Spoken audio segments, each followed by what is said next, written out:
in our day jobs and our usual, just getting through the daily expectation. Prevention, in my view, always is going to need an extra boost because of human nature, right? Human nature is always going to be to focus on now and let the future take care of itself. And all of us know that's not right, but we can't stop it because that's just how we're built. And so you're always going to have some extra component that makes people think about the future and how you get that equal balance. I think what we can't do is lose the lessons of the tobacco regulation story. And I think, Michael, that was a good, really, to say, this is what it took, this is what happened, and that each step of the way, it took a few years longer than it had to do that.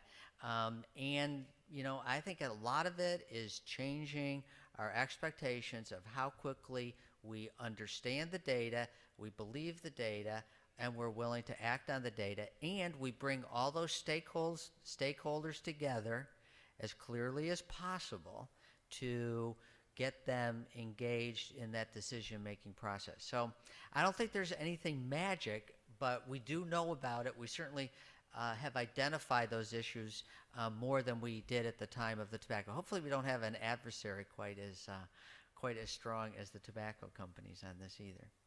Maybe.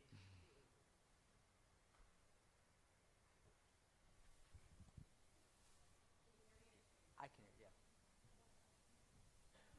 Thank you for a wonderful presentation.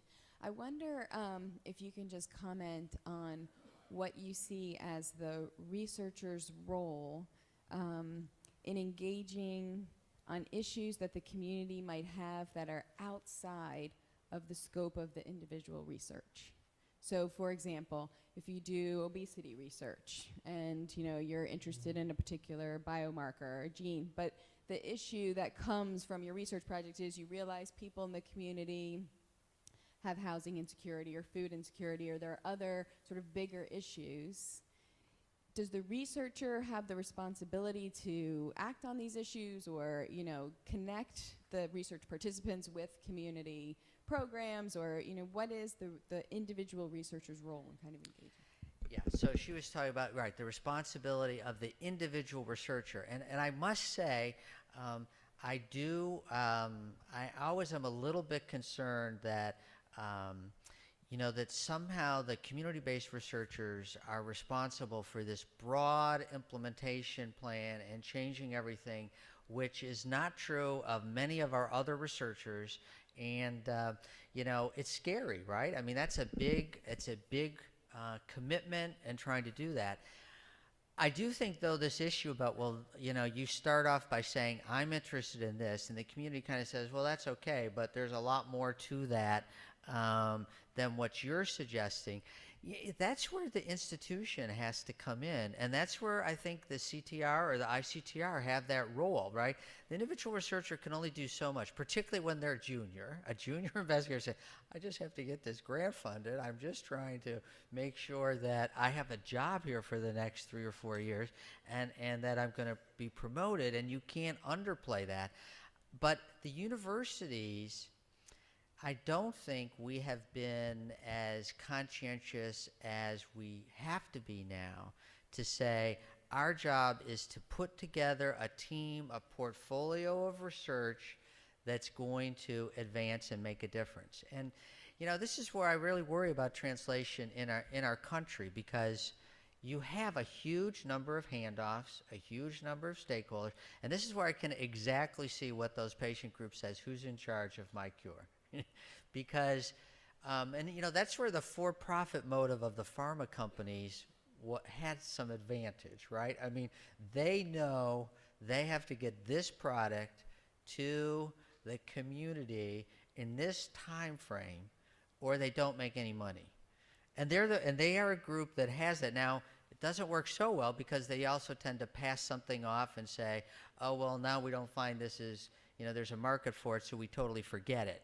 But it's who's that project manager for translation that really brings all of the components together in a way that makes sense for the community, they get trust for it, and gets us to where we want to go. And there's very few, what I would say, community project managers that take all of the resources around and make sure they come to bear. So I'm hesitant to put too much of this on an individual researcher, and I'm saying that's where the community engagement program or our RCTRs or whatever have to be responsible to say, let me find that other investigator that is really what the community is interested right in the moment. And if they're not there, if your institution doesn't have that, then I don't think you can say to the community, well, sorry, tough, that's it.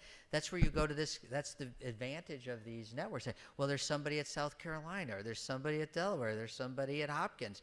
Let me see if I can bring them in to address the questions or the what you're thinking about at the moment.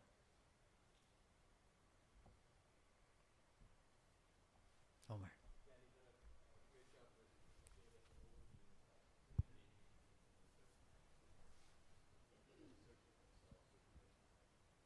Thank you, Jen. In terms of the researchers themselves and their interest in getting engaged with the community, it was an issue when I was at Hopkins many years ago. Is that something that you've seen progress in terms of researchers themselves taking part in the community advisory committees and Q&A, really getting out there in front of the communities, having that dialogue? Or do you rely more on workshops to make that happen? I'm just interested in your framework for doing that.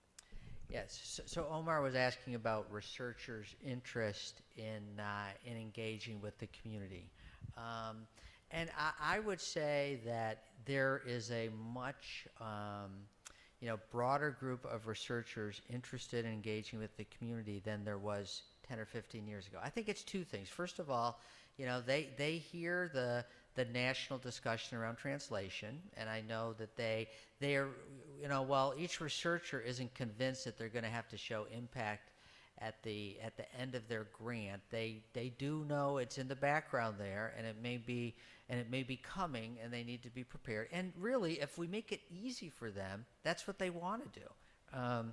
So now, if you ask what's the number one issue that they want help with, it still is recruitment.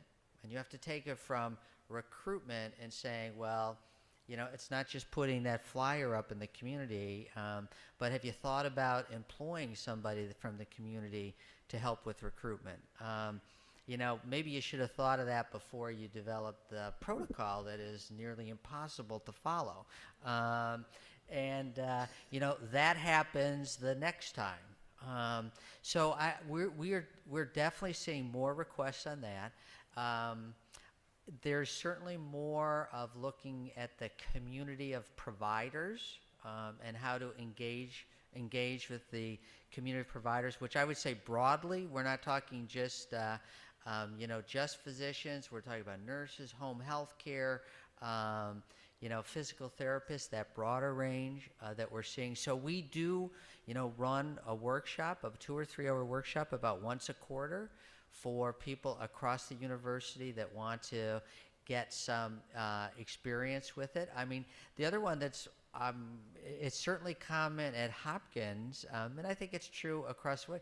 We have, multiple trainees and young faculty members that grew up in international settings or in countries outside the United States. They're really committed to this idea of working with the community, and they're kind of saying, but I need that introduction. I need an introduction to the community to get me started and to help. And so we have found several opportunities like that. So I do feel, I mean, to tell you the truth, the group, at least at Hopkins, and a part of it is we've had a lot of people that have been recruited away from Hopkins, and that happens all the time. But it's the full-time community-based participatory researchers who I think are having a tough time. It's such a huge task. It's a huge commitment, the grant funding to keep it going, project after project. And it is really hard work. There's a lot of people that I'm not sure, have the energy for a whole lifetime of the community engagement process. And again, I think that's where our centers like we have are good. I've pretty much said for those individuals, we try to help them like we would help a core. We're more interested in people that haven't, researchers that haven't routinely done community-based research, and how to get them into that system, get some value for them and the researchers out. Because, you know, my guess is if you look at most centers, if the community only knows those researchers that are doing it full time, it's a handful. It's 5 or 10, and there's a lot of, you know, expertise in areas that that need work that aren't going to come from those, you know, the 5 or 10 who almost become the conveners with us of the community. So we got one more. You talked about your community advisory councils and different groups, and you said that you have multiple groups. Can you talk a little bit about the structures of how they actually function and what they do, what their roles are, how often they meet, how they're woven into the research process? Right. Thank you. So I think what you know, our community research advisors are what I would call generalists that really understand the research process now and have good connections to multiple components of the community. But I mean, just to give you an idea, so Johns Hopkins Hospital and that surrounding area is predominantly African American, and so we have most of the issues that are directly related to African Americans in that Community Research Advisory Board. The Bayview Hospital is really surrounded by a growing Hispanic community, and to some extent to make sure that we really are giving the attention to that community, and since the Bayview Hospital is their primary care source, those issues have been focused more on that. We have monthly meetings. The community member really now is the director of the CRAC. That's what I was joking about. They want to see everything at least a week ahead. They set the agenda. You got to learn the rules. If you want a good community research consult, the researchers have to follow that. I don't know about you, but we do see these growing number of disease patient-oriented groups. And so there's so many patient advisory groups around Johns Hopkins now. And what our CRAC has also done is on a quarterly basis now, they hold a lunch for all the patients that work on these other groups and say, you know, what are some of those joint things that we all need to know? What do we need more? We need to really understand this funding stuff. When they ask us about funding, or you know, how we represent the community. And I think it's, you know, we have to be realistic. You have to be a special type of person to walk in to a complex health center with a lot of you know, experts in research, and how to build up their level of expertise, their confidence. And one of the ways they get that is from talking to patients on other boards about how they have found the best ways to give their input. Again, because I do a lot of the policies for again, what consent forms look like in that. The Community Research Advisory Board, you know, I meet with them several times a year and say, we're thinking about changing this policy. We need your input. And they really like that, because if I take the input, and they've made me do this, right? So okay, this is after the meeting. What were the conclusions? The next meeting, I have to show exactly how I changed the policy and what impact they had on it. And so anytime you can show their advice led to real action, you're going to get better buy-in. Okay. Thank you so much. Great.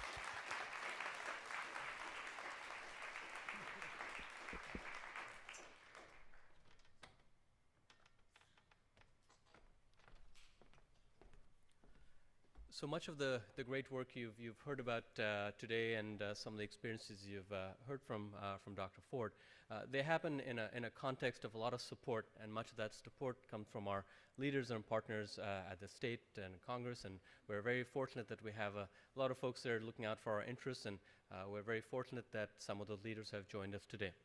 Here to introduce our state leaders and those in federal government today, I'd like to introduce Dr. William Weintraub. Dr. Weintraub, as you heard, is the John F. Ammon Chair of Cardiology at Christiana Care. He's our Christiana Care lead for the Excel program, and he's going to introduce Governor Jack Markell and U.S. Congressman John Carney.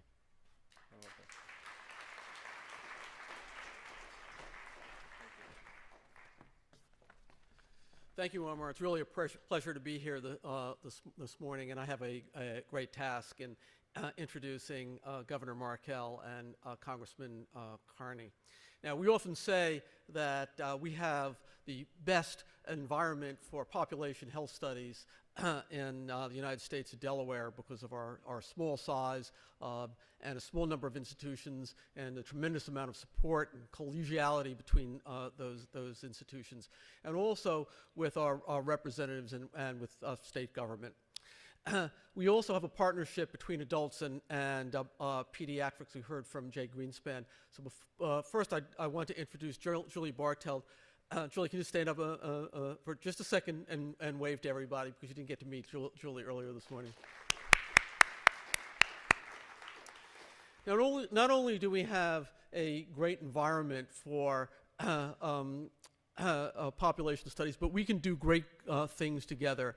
And tobacco is an example of that, because we've done a great job in Delaware with legislation in the area of tobacco control.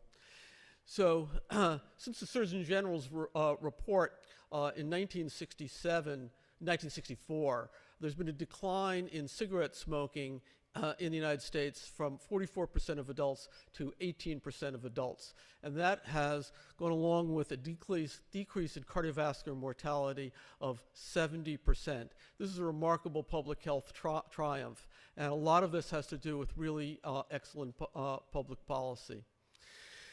We've had tremendous support from Governor Markell in policy and also in science. We have the CTR and also 3 CMS innovation grants in Delaware. Governor Markell has been extremely supportive in all of these, all of which are aimed at the triple aim of improving healthcare, improving health, and decreasing costs. We have tremendous support from Governor Markell, and it's a tremendous pleasure to invite him up here to say hello to you all.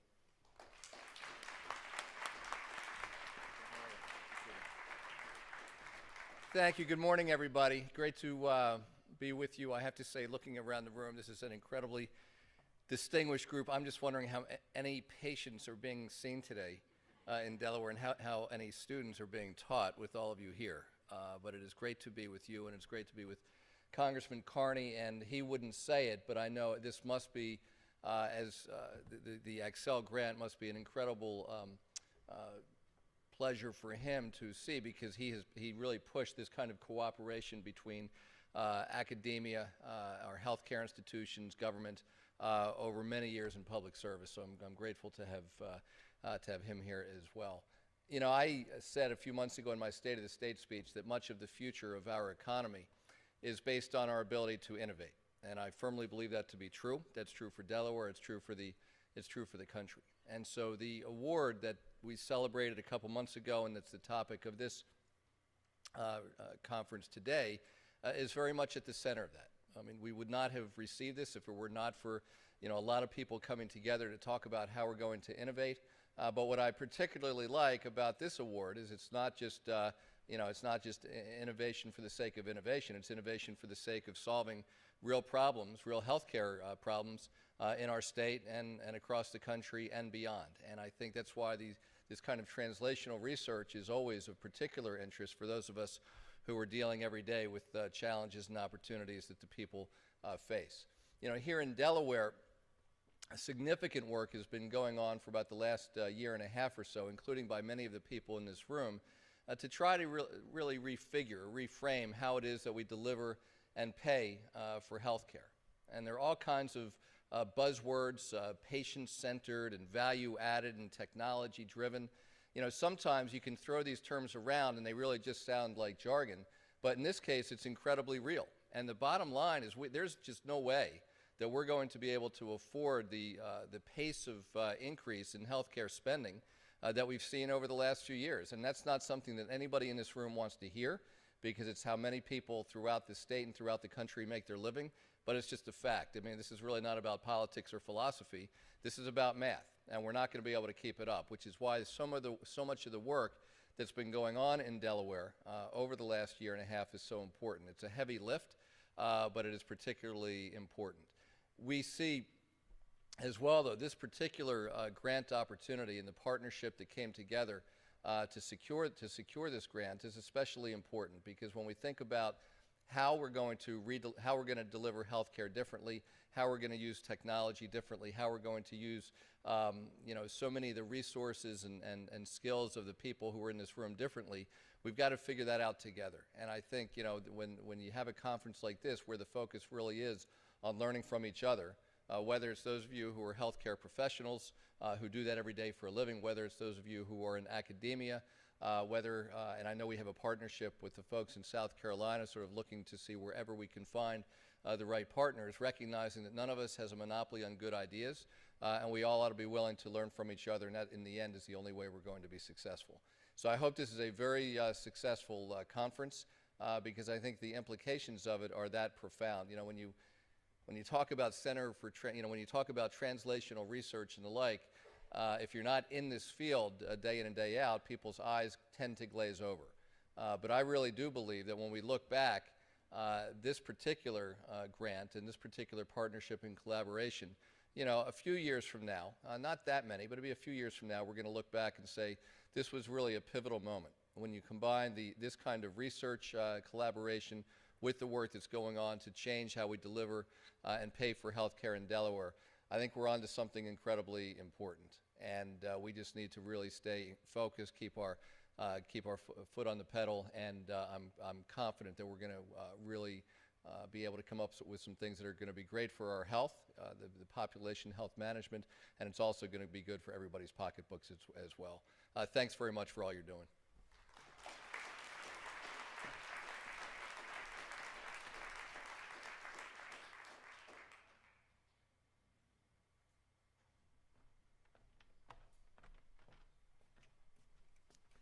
So now it really gives me great pleasure to also introduce Congressman John Carney. Congressman Carney, before he was congressman, served 2 terms as lieutenant governor, at which time he chaired the Delaware Council on Science and Technology. He's been a tremendous advocate for science in the state of Delaware and for public health. He's been instrumental in his support of our innovation awards, and of course for this CTR grant. We're really very fortunate to have such a wonderful person representing us in Congress and really supporting all that we do. Congressman Carney.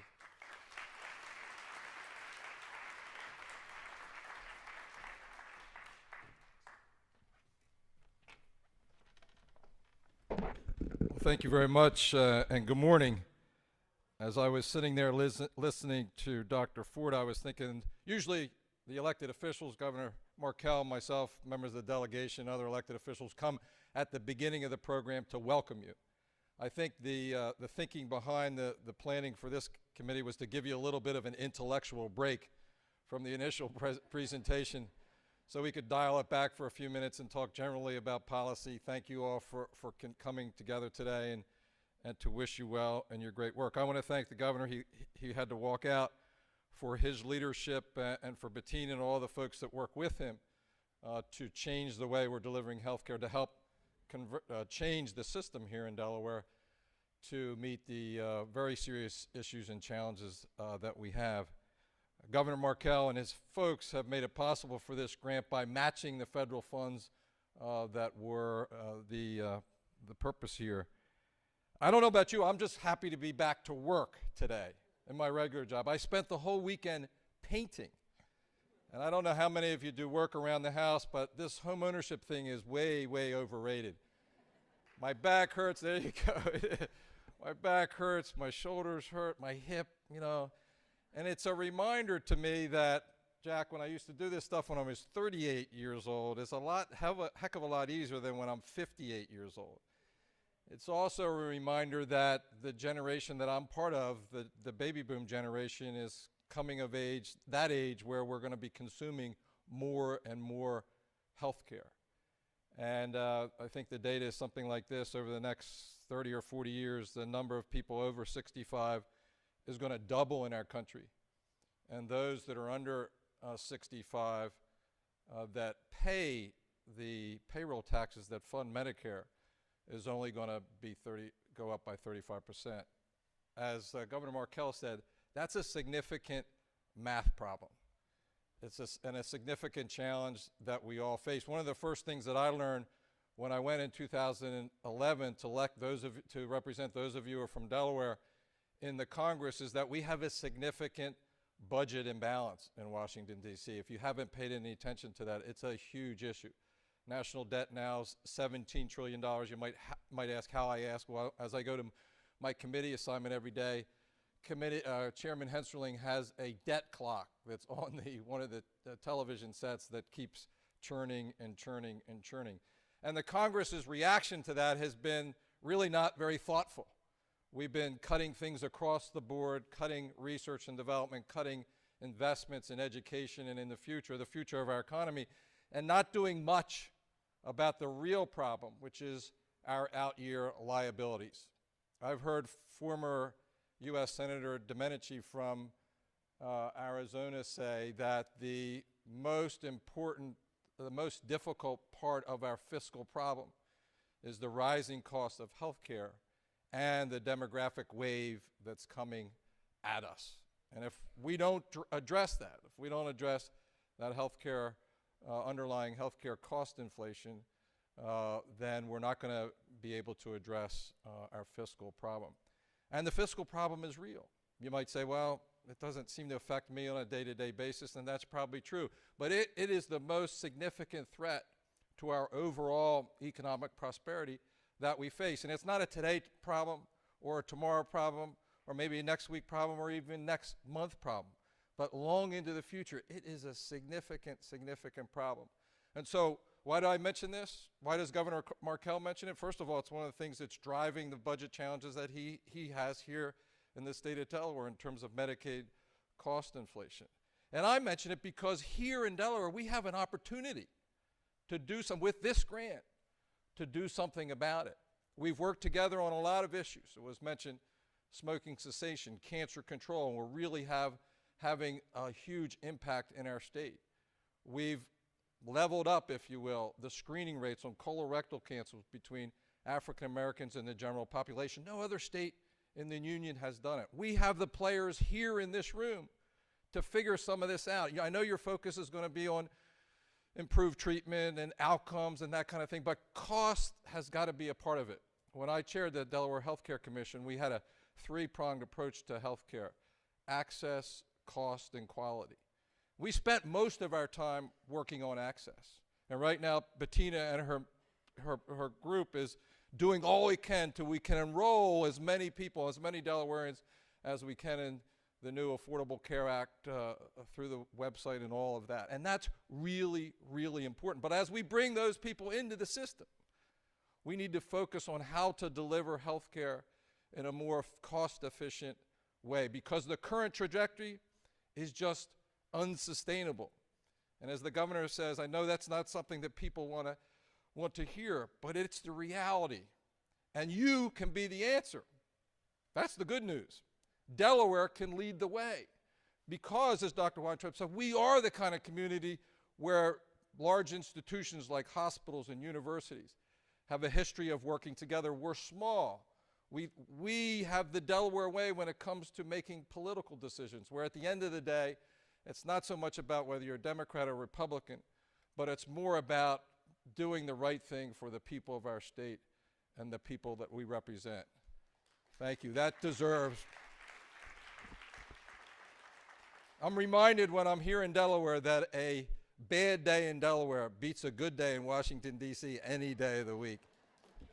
Let me conclude by thanking all of you for the tremendous work that you do every day, whether it's the University of Delaware or whether it's your Christiana Care or whether it's at Moores. And I don't know whether there are people from South Carolina here, Maybe they're on, the last thing we had, Jack, they were on the some kind of Skype thing. Do we have South Carolina people? Welcome to the first state. The state that started it all. Thank you for your participation in this. Thank you to those who are on the Community Advisory Council. That's going to be very important to making all these population health ideas work. Thank you to the Executive Committee. Thank you for giving me the opportunity this morning briefly to share with you a couple thoughts and to share with you what keeps me up at night. I'm going to have to get a new hip someday. And each weekend that I'm climbing that ladder, painting my house, I'm reminded that I'm part of that wave of people that are getting ready to retire and consume health care. Let's find some answers to that cost curve that's coming at us. Thank you, and God bless you.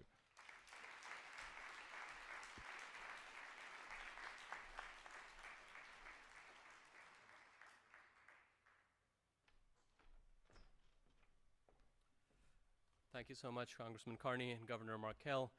It is indeed a very good day in Delaware, and we're so fortunate that we had this wonderful morning with all of our colleagues.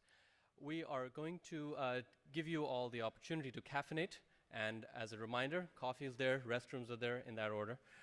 We are going to reconvene here at 11 o'clock sharp, so take a short break. We'll see you back here in a few minutes for the panel.